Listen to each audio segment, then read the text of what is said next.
अस्सलामुअलैकुम वरहमतुल्लाहि वबरकातुहू। दोस्तों, आप देख रहे हैं रूहानी इल्म नक्शबंद चैनल। अगर आपने हमारे चैनल को अभी तक सब्सक्राइब नहीं किया तो सब्सक्राइब कर दें और बेल आइकन के बटन को प्रेस कर दें ताकि हमारी आने वाली वीडियो सबसे पहले आप तक पहुंच सकें। साथियों, खैर आफियत से होंगे।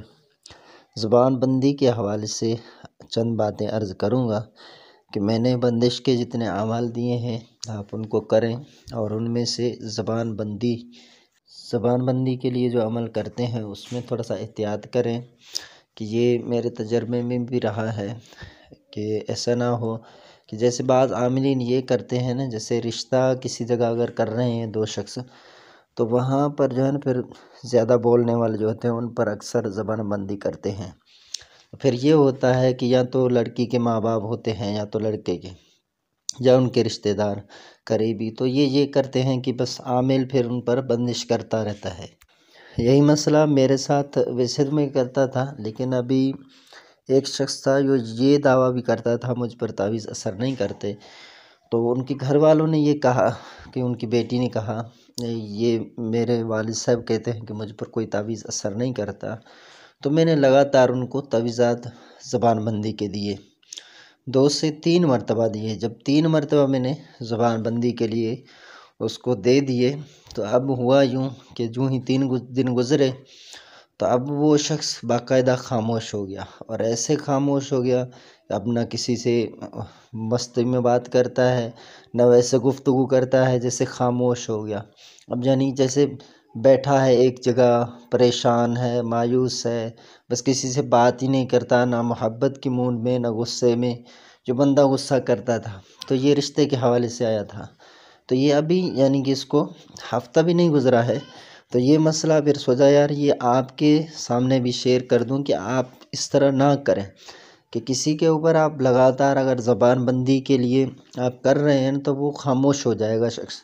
अब वो कहती हैं कि भाई हमसे नहीं देखा जा रहा वालिद साहब की ये हालत, अगर उनको कुछ हो गया या मैंने कहा कुछ नहीं होगा, बस ये है कि ज़बानबंदी है, अब इस पर सख्ती है, तो इसके लिए अगर आप कहेंगे तो हम इसको छोड़ देंगे। फिर वही गुस्सा करेगा, फिर रिश्ते में ख़राबी पैदा होगी। तो उन्होंने कहा नहीं, ऐसा भी नहीं होना चाहिए। मैंने कहा फ़िलहाल आप सब्र करें तो इंशाअल्लाह बेहतरी होगी। तो ये यानी कि ऐसा भी है कि एक शख्स बाकायदा ख़ामोश भी हो जाता है। ऐसा तो कई बार हुआ, लेकिन अब ये मैं इसलिए कह रहा हूँ एहतियातन आप ऐसा ना करें, ऐसा ना हो कि फिर वो सामने वाला शख्स जो आपसे करवा रहा है वही आपके गले पड़ जाए, जाके कानूनी कार्रवाई करे या किसी तरह आपके पीछे पड़ जाए कि भाई हमने तो इनको सिर्फ ये कहा था कि रिश्ता हो जाए, अब इन्होंने पता नहीं इनको क्या कर दिया। तो इस तरह के जो मसाइल हों तो उनसे आप बचने की कोशिश करें।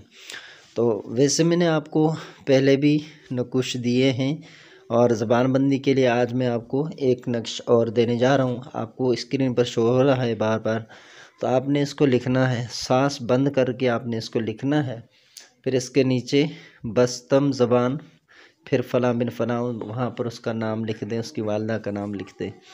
तो आपने इस तवीज़ को बंद करके पानी किनारे, बहते हुए पानी किनारे, तो वहाँ पर आपने इसको दफन कर देना है। इंशाअल्लाह जो ही आप दफन करेंगे रातों रात जिसकी ज़बानबंदी करेंगे उसकी ज़बान बंद हो जाएगी।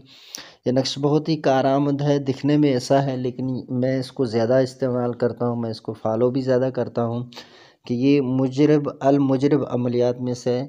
तकरीबन मैं अपने पिछली माजी ज़िंदगी में सबसे पहले मैं ज़बानबंदी के लिए इसको ही इस्तेमाल करता था और अभी भी मैं इसे शौक़ से इस्तेमाल करता हूँ। तो आप भी कर लीजिए, जायज़ मकसद के लिए कीजिएगा, नाजायज़ मकसद के लिए हरगिज़ नहीं कीजिए। अगर आप हमारे चैनल पर नए हैं तो हमारे इस अमल की इजाज़त के लिए आपने हमारे चैनल को सब्सक्राइब कर देना है। अस्सलामु अलैकुम रहमतुल्लाहि व बरकातुहू।